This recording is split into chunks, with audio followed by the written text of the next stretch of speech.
Right, so we're now going to have a look at ligature cutters, and there's a variety of different makes and models out there.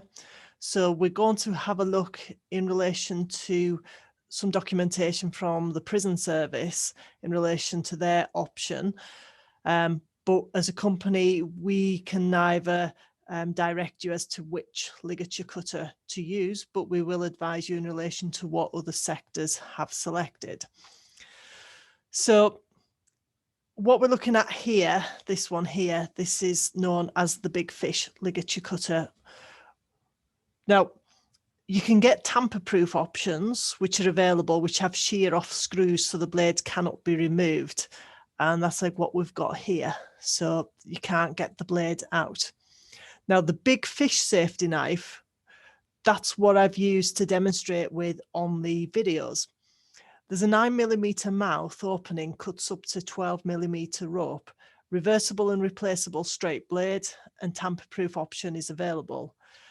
Suitable for strapping and banding, things like bubble wrap, cable ties, rope or string, netting and rubber. Not deemed suitable for large ligatures such as twisted clothing or for wire. So you need to consider, as part of your suicide prevention kit, also a form of wire cutter plus heavy duty scissors as well in relation to going through fabrics. Now, if we look at the prison sector for England and Wales and Prison Service Instruction 64 of 2011, this is the management of prisoners at risk of harm to self, to others and from others, known as safer custody. So extracts from that document: staff must identify prisoners at risk of self-harm and or suicide based on the risks and triggers outlined. All uniformed staff in closed and semi-open establishments must be provided with and carry, whilst on duty, their own personal issue cut-down tool. The governor, director, must determine whether other prison staff who carry cell keys should also be issued with and carry cut-down tools. So no, certainly I can't recommend enough that any member of staff working in any custody environment should have their own personal issue as ideal. But if your workplace, based on a risk assessment, decide not to provide personal issue, then there need to be suitable numbers of the cutters available in suitable locations so that they can be rapidly accessed. Local procurement arrangements must be in line with national policy. Personal issue cut-down tools must be the big fish 9mm, so this is for the prison service. Following a trial of various types of cut-down tools, this tool and no others has been confirmed as authorised for purchase as a personal issue cut-down tool. Open establishments are required to have emergency response kits and have a local protocol and cut-down tools appropriate to their risk level. Staff other than disciplined staff may also carry cut-down tools if it is decided locally to be necessary, desirable, for example, carrot staff who regularly attend residential area or healthcare staff. Governors, directors must carry out a risk assessment to decide which other staff, including healthcare staff, must carry their own personal issue cut-down tools.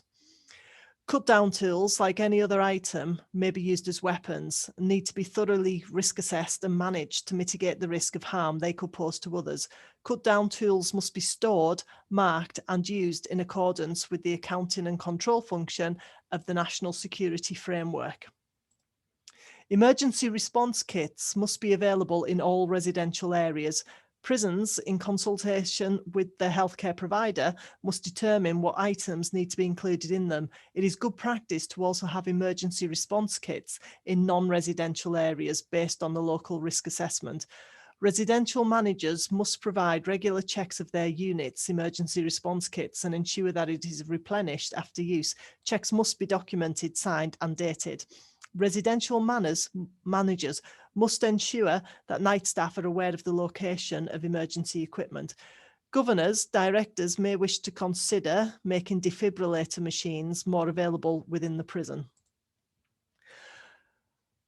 In relation to statistics then, for England and Wales prison, recent publication. In the 12 months to June of 2020, there were 294 deaths in prison custody, a decrease of 5% from 309 deaths the previous 12 months. Of these, 76 deaths were self-inflicted, a 13% decrease from the 87 self-inflicted deaths in the previous 12 months. Self-harm incidents reached a record high of 64,552 incidents in the 12 months up to March 2020, up 11% from the previous 12 months. In the youth estate, there was a 51% increase in self-harm incidents in the 12 months to March 2020 compared to the previous 12 months.